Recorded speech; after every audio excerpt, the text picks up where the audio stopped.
Bismillah. Assalamualaikum warahmatullahi wabarakatuh. Innal hamdalillah nahmaduhu ta'ala wa nasta'inu bihi wa nastaghfiruh. Nashhadu an la ilaha illallah, nashhadu anna Muhammadan 'abduhu wa rasuluh. Allahumma salli ala hadzal nabiyil karim wa ala alihi wa sahbihi ajma'in. Rabbi shrah li sadri wa yassir li amri wahlul 'uqdatan min lisani yafqahu qawli. Hadirin dan jamaah salat maghrib jelang isya Masjid Al-Hidayah Perumahan Bukit Cimenggu City, kita bersyukur kepada Allah Subhanahu wa taala pada sore hari ini kembali dipertemukan setelah bulan lalu kita bersua dan mengefektifkan waktu ya, karena isya sekarang jam 7 lewat sedikit ya. Kita akan mulai kajian kita fokus membahas sejarah hidup para sahabat Nabi. Ini menyusul diselesaikannya kisah Rasulullah SAW dari beliau lahir sampai kemudian beliau meninggal dunia. Kita sudah bahas tentang Abu Bakar As-Siddiq radhiyallahu anhu ya. Kemudian juga sudah mulai membahas ya kisah Umar bin Khattab ya radhiyallahu anhu. Sudah beberapa kali pertemuan dan kita sudah masuk ya pada akhir kisah Umar bin Khattab, akhir hayat Umar bin Khattab. Nah, kisah beliau ini menarik ya, dan seperti yang saya tulis di Instagram saya beberapa hari lalu ya, ketika kita sama-sama mendengar seorang pimpinan Palestina ya, Ismail Haniyah meninggal dunia dan kita doakan syahid. Nah, meninggalnya bukan di wilayah perang ya, bukan di Palestina, justru di Teheran, yang kemudian kemarin dimakamkan, disolati di Masjid Muhammad bin Abdul Wahab di daerah Doha, Qatar. Lebih dari 10.000 orang yang mensolatkan ya. Dan muncul diskusi juga ya, apakah termasuk syahid Ma'rakah atau tidak ya, apakah termasuk syahid Ma'rakah atau tidak, mengingat dia ditembak betul-betul meninggal ya, tapi bukan di medan peperangan ya. Nah, ini mengingatkan kepada kita Umar. Jadi Umar bin Khattab itu pada akhir-akhir hayatnya, pada haji terakhir yang diikuti, dia berdoa ya. Doanya lebih spesifik dari kita. Kalau hari ini di antara kita ya, barangkali ada yang membaca doa Rabithah ya. Dan di dalam doa Rabithah yang juga ini dipastikan rutin dibaca oleh Ismail Haniyah pada setiap pagi dan sore, karena ini bagian dari zikir mereka ya, al-maqsurat. Doa kita ya, dan hari ini apa? Wa amitna ala syahadati fi sabilika. Jamaah yang pernah membaca doa Rabithah, ada kalimat wa amitna ala syahadati fi sabilika. Ya Allah, wafatkanlah kami ya di jalanmu ya, fi sabilika, di jalanmu. Jadi kita minta kepada Allah agar mati syahid di jalanmu. Ini doa kita sehari-hari pagi dan sore, dalam kitab Al-Maqsurat ada. Dan yakin Ismail Haniyah kemarin membaca doa ini dan Allah mengabulkan doanya ya. Walaupun dia tidak berada di Palestina, tapi meninggal dalam keadaan syahid insyaallah. Nah, Umar doanya lebih khusus lagi. Apa doa Umar? Ketika haji terakhir ya, sebelum meninggal, dia doanya 3. Pertama, minta kepada Allah agar diwafatkan dalam keadaan syahid. Dan Nabi sendiri pernah menyinggung tentang wafatnya Umar ini ketika terjadi perang Uhud ya. Ketika Rasulullah SAW naik ke Bukit Uhud, disambut tangannya oleh Umar bin Khattab dan Utsman bin Affan, dan kemudian Uhud waktu itu dikabarkan berguncang seperti kena lindu, gempa ya. Maka Rasul mengatakan sambil menepuk Uhud, kata Rasul, ya Uhud, wahai Uhud, usbut, diam, fa inna alaika nabiyyan wa siddiqan wa syahidain. Diam, karena sekarang ya, ada nabi, ada As-Siddiq Abu Bakar, dan 2 orang yang akan meninggal syahid. Siapa? Umar dan Utsman. Jadi Umar itu sudah disebutkan oleh Rasulullah bahwa dia akan mati syahid ya. Nah, Umar berdoa ya Allah, wafatkanlah aku dalam keadaan syahid. Fi Madinati Rasulika, tapi di Madinah, dan dibunuh oleh non muslim. Ya, pengen mati syahid di Madinah, dibunuh non muslim. Ya. Anaknya Hafsah waktu itu protes, ya abati wa ayah, doamu itu aneh, engkau pengen mati syahid tapi di Madinah, sementara Madinah waktu itu bukan wilayah konflik, nggak ada perang, ya. Tidak ada perang. Kalau perang itu ada di Syam dan sebagian ada di daerah Iran, ya, di Persia waktu itu, ya. Dan sebagian mungkin di daerah Afrika juga, ya. Jadi Umar kata anaknya, ya wahai ayah, aneh doamu ini, ya. Engkau pengen mati syahid tapi di Madinah dibunuh non muslim. Di Madinah itu mayoritas bahkan hampir semuanya muslim. Kalaupun bukan muslim, biasanya mereka adalah utusan, tamu atau tawanan perang. Jadi doanya aneh. Tapi Umar berdoa dan Allah Subhanahu wa taala mengabulkan doanya. Apa yang kemudian terjadi jamaah? Di awal bulan Zulhijjah tahun 23 Hijriah, ya, ada mengatakan sekitar tanggal 3 atau tanggal 4 di hari Rabu. Di hari Rabu jamaah, ketika dia memimpin sholat subuh berjamaah, jadi imam dia, seorang tawanan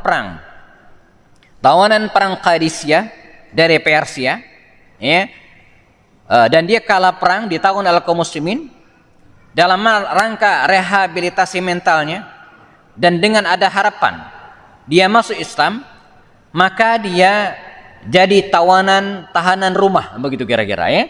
Jadi tidak dikurung di penjara, tapi dia ditempatkan rumah dan dia dibebaskan untuk bergaul dengan kaum muslimin, memperhatikan mereka sholat, dan tidak ada paksaan dalam agama, nggak boleh. Walaupun di tawanan perang, nggak boleh kita paksa, kamu harus muslim, nggak boleh. Dan Nabi pernah melakukan hal ini kepada Sumama bin Utsal al-Hanafi. Ya, walaupun unik, Sumama waktu itu ditaruh Rasul di masjid, ya, kemudian tangannya diikat. Dia dipersilakan melihat kaum muslimin sholat, baca Quran, dan akhirnya dia masuk Islam. Nah, mereka juga berharap, kaum muslimin berharap Abu Lu'lu' al-Fairuz ini, ya, namanya Abu Lu'lu' al-Fairuz ini, ya, melihat, ya, tentang indahnya kehidupan kaum muslimin berjamaah, ya, dengan harapan suatu saat dia akan masuk Islam. Ternyata tidak. Di dalam diri Abu Lu'lu' al-Fairuz ini, ya, menggemuruh dendam kesumat yang luar biasa. Ya, dia selama ini merasa berada dalam kekuasaan yang superior, ya, Persia yang besar, tapi hari itu Persia kalah dan kemudian dihancurkan oleh kaum muslimin. Dia jadi tawanan perang, dan semua itu menurut dia gara-gara Umar, karena Umar adalah khalifahnya, ya. Jadi dalam diri Abu Lu'lu' al-Fairuz ini jamaah tersimpan dendam kesumat yang luar biasa kepada kaum muslimin, dan semua itu menuju, ya, kepada Umar bin Khattab. Dan dia melihat Umar hidup dalam kesederhanaan, bergaul dengan banyak orang, tidur di emperan masjid, di bawah pohon, tidak ada yang ngawal. Maka dalam benak yang mengatakan, oh kalau begitu gampang sekali bunuh orang ini, ya. Yang tadinya mungkin dia tidak terfikirkan gitu kan, sampai harus membunuh khalifah kaum muslimin Umar bin Khattab, tapi melihat kesederhanaan Umar yang tidak pernah dijaga oleh seorang pengawal pun, berkeliaran semaunya, pergi ke pasar sendirian, maka dia merencanakan, kalau begitu, ya, dalam hatinya ternyata bunuh pemimpin kaum muslimin ini mudah. Dan dia pun merencanakan niat buruknya itu. Dia siapkan belati kecil, dilamuri dengan bisa, ya, racun yang sangat ganas. Ada mengatakan dia sempat koordinasi dengan Hormuzan, ya, pimpinan perangnya waktu dulu juga, ya, walaupun pada akhirnya Hormuzan tidak setuju gitu kan, tapi ini inisiatifnya sendiri. Maka subuh dini hari, ketika Khalifah Umar bin Khattab memimpin salat berjamaah subuh dan usai membaca surat Al-Fatihah, waladdallin amin, di tengah gemuruh amin kaum muslimin gitu kan, melaksanakan sholat subuh berjamaah dipimpin oleh Khalifah Umar Khattab, Abu Lu'lu' al-Fairuz, orang Majusi, orang Persia ini menyeruak di keramaian, langsung ke depan dan menusuk, ya, perut Umar bin Khattab berkali-kali. Jadi dia bukan pengen ngelukai, tapi betul-betul ingin membunuh Khalifah Umar bin Khattab radhiyallahu anhu. Maka seketika Umar rebah, jamakumullah, dan kemudian segera dibopong ke belakang. Beberapa orang mengamankan Abu Al-Fairuz ini, yang pada akhirnya dia dieksekusi mati juga ya.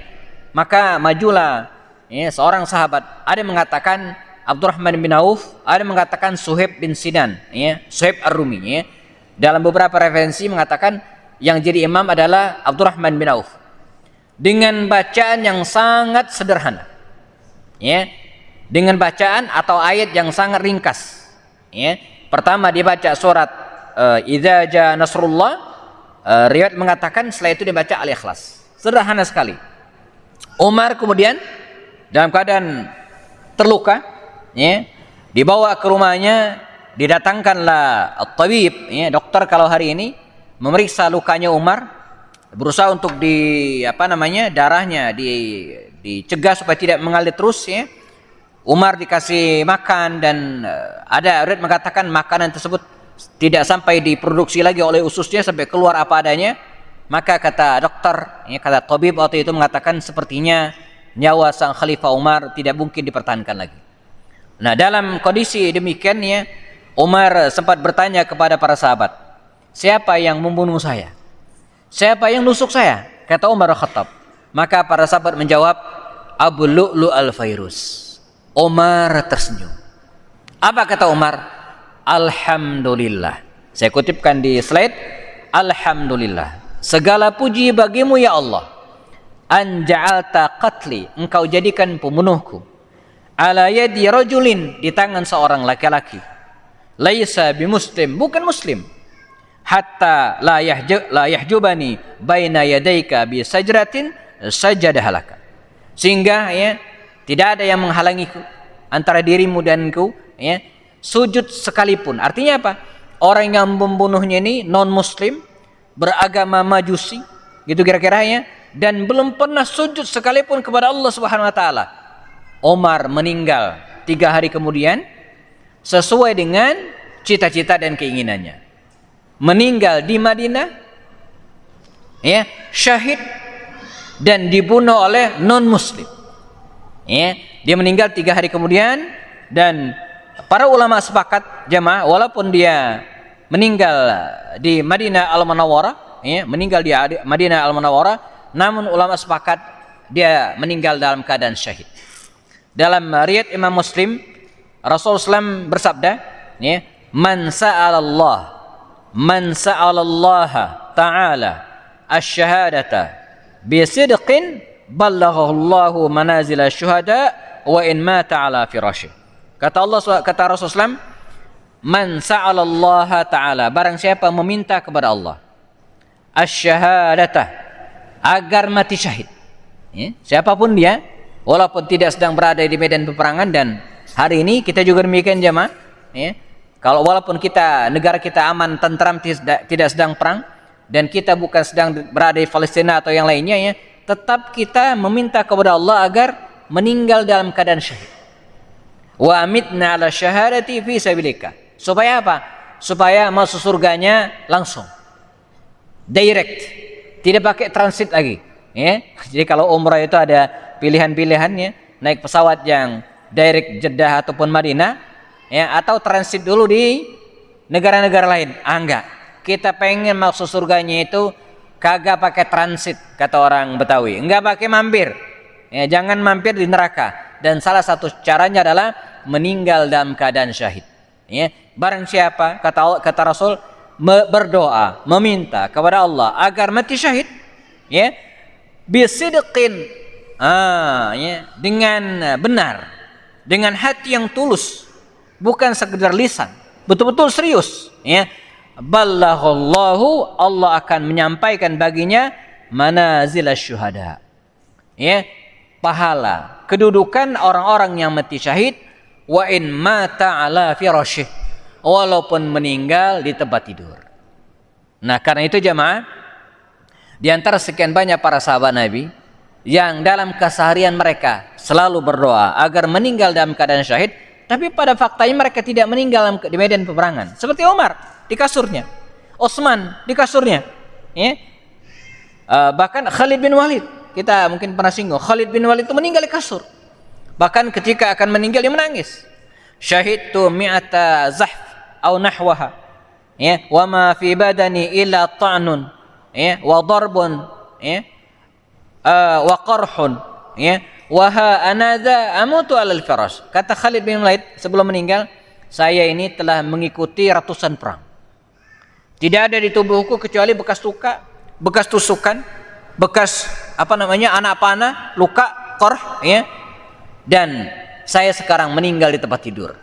Khalid bin Walid memimpin ratusan perang tapi meninggal di tempat tidur.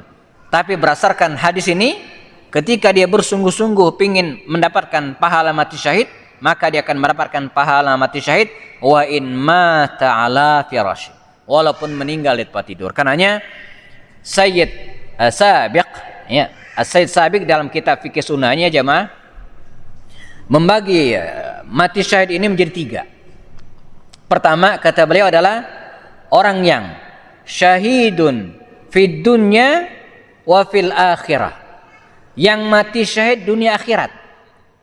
Orang yang mati syahid indal ma'rakah, ketika perang berkecamuk dia meninggal di situ. Ya, ini disebut dengan syahidun fid dunya wal akhirah. Ya. Dan dia dikapani dengan pakaian melekat di tubuhnya. Seperti yang dilakukan Rasulullah terhadap Hamzah bin Abdul Muttalib, Mus'ab bin Umair, Ammar ibn Jamur, dan para sahabat Nabi yang lainnya meninggal di Uhud.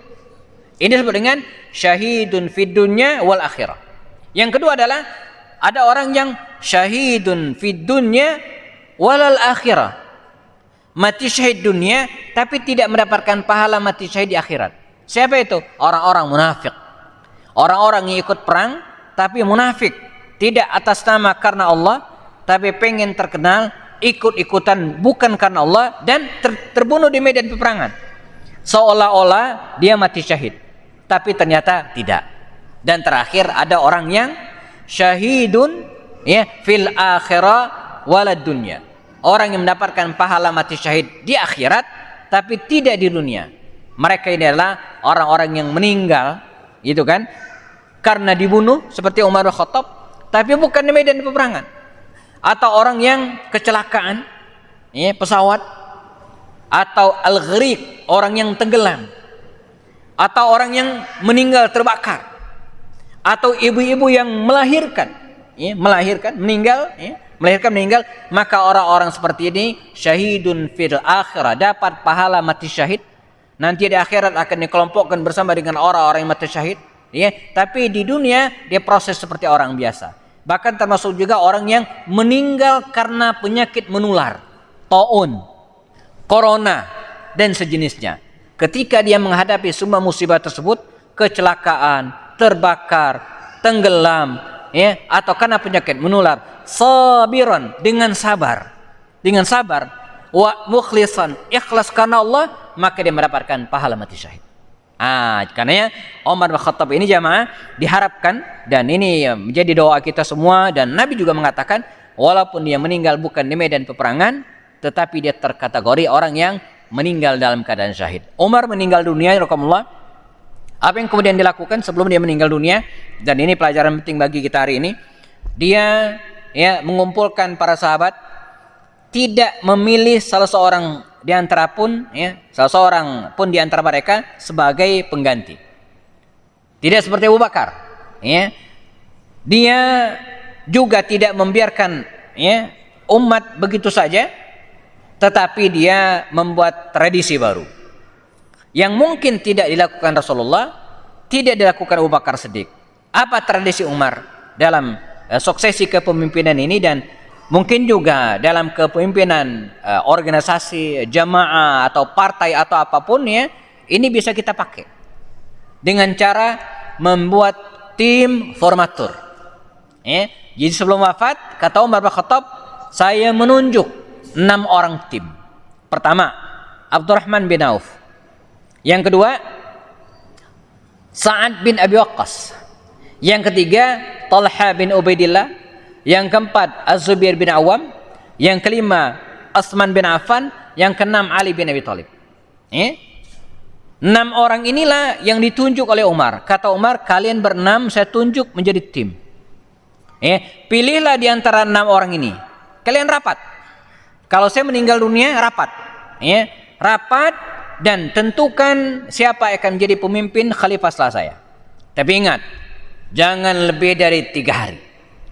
Ya, maksimal 3 hari. Dan selama 3 hari ini kalian diimami oleh Suhaib Ar-Rumi tadi itu. Ya, 6 orang ini rapat. Ada hal yang menarik jamaah kalau kita lihat 6 orang ini, ya, 6 orang yang ditunjuk oleh Umar ini, keenamnya adalah sahabat Nabi yang dijamin surga. 6 orang ini adalah 6 orang di antara 10 sahabat yang dijamin surga. Jadi ada 10 sahabat yang dijamin surga. Nah, 3 udah meninggal. Abu Bakar udah meninggal. Lalu kemudian Abu Ubaidah Ibnu Jarrah sudah wafat. Nah, Umar juga meninggal. Artinya 10 sahabat jamin surga waktu itu ada 7. Oke, ada 7. Tapi yang ditunjuk oleh Umar cuma 6. Satunya enggak. Jadi yang sahabat jamin surga 10. 3 udah wafat, tinggal 7. Tapi Umar cuma nunjuk 6. Satunya enggak ditunjuk oleh Umar. Tidak ditunjuk sebagai tim formatur, tidak ditunjuk juga dari kandidat sebagai penggantinya. Siapakah orang yang tidak ditunjuk ini? Dia adalah Sa'id bin Zaid. Mengapa Sa'id bin Zaid tak ditunjuk oleh Umar? Karena dia adalah iparnya Umar. Justru karena ipar tak ditunjuk sebagai kandidat penggantinya, bahkan tidak ditunjuk juga sebagai anggota ya, untuk memilih penggantinya. Ya, luar biasa ya. Jadi justru karena iparnya, Pak. Ini belakangan ipar ini lagi viral ya. Dulu ipar disebut-sebut ketika kasus MK. Ipar presidennya. Belakangan ada film juga namanya Ipar Adalah Maut ya. Jadi karena justru iparnya Umar justru tidak ditunjuk. Ya, ini beda dengan negara sebelah. Ya, negara sebelah justru karena ipar diangkat menjadi ketua mahkamah yang menentukan ya, kepemimpinan di negeri ini gitu ya. Jadi beda kasus gitu ya.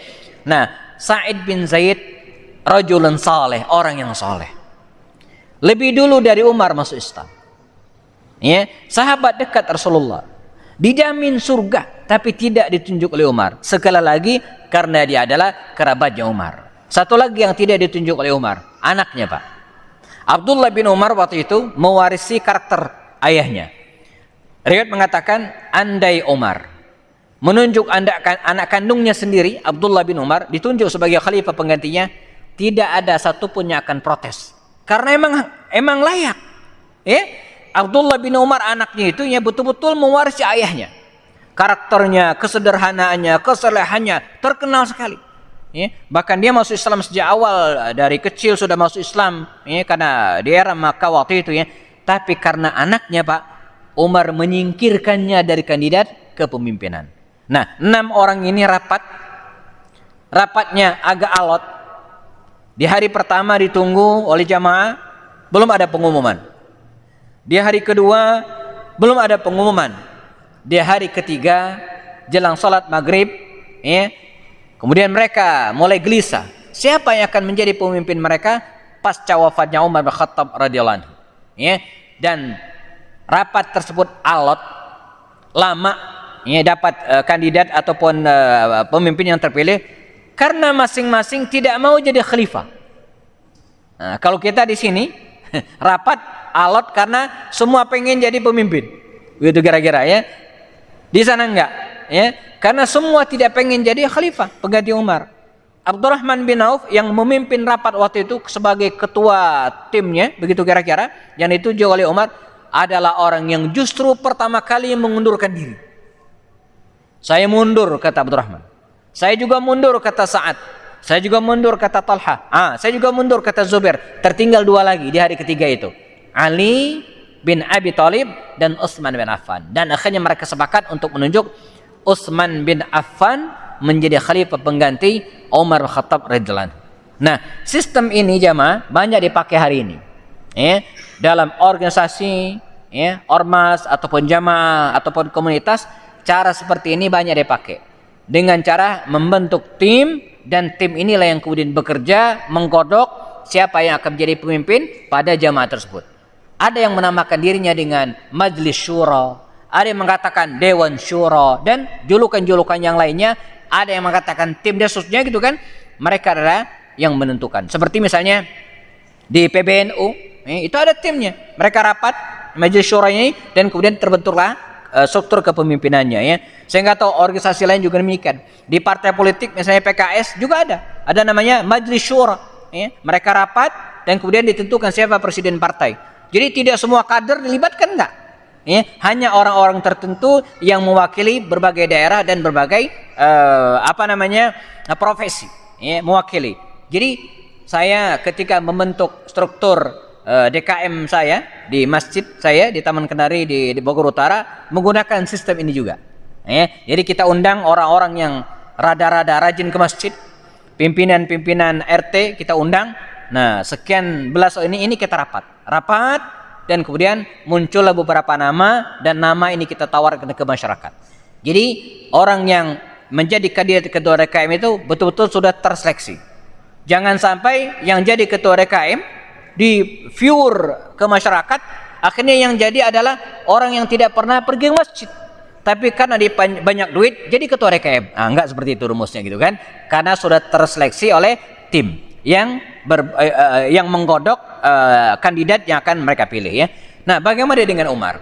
Umar meninggal dunia jazakumullah, dan sebelum meninggal dia sempat berwasiat ya, melalui anaknya, mohon sampaikan kepada Aisyah, istri Rasulullah, jika diperkenankan saya pengen dimakamkan di samping Rasulullah dan Abu Bakar Siddiq.